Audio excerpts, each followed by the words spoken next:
వచ్చింది. అతడు అట్టి ఆత్మను పొంది వారి లోపల చెరసాలలోనికి త్రోసి వారి కాళ్ళకు బొంద వేసి బిగించెను. అయితే ఇది మధ్యరాత్రి ఇంపార్టెంట్. అయితే మధ్యరాత్రి వేళ పౌలును శీలయు దేవునికి ప్రార్థించుచు కీర్తనలు పాడుచుండిరి.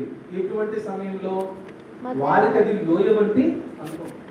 వాళ్ళు ఒక ప్రాంతానికి వెళ్ళారు, సువార్త ప్రకటించడానికి వెళ్తే అక్కడ ఏం చేశారు అంటే అక్కడ ఉన్న వారందరూ వాళ్ళిద్దరిని పౌలును శీలను పట్టుకొని ఇక్కడ సువార్త చెప్పొద్దు ఈ ఊర్లో చూపెట్టారు కొట్టి పోలీస్ స్టేషన్ తీసుకుని వెళ్ళి కాళ్ళకి చేతులకి కలిపి బొండాలు వేశారంట. పెద్ద పెద్ద నక్సలైట్స్ కి వేసినట్టుగా వేసి లోపల చీకటి కొట్టులో పడేశారంట.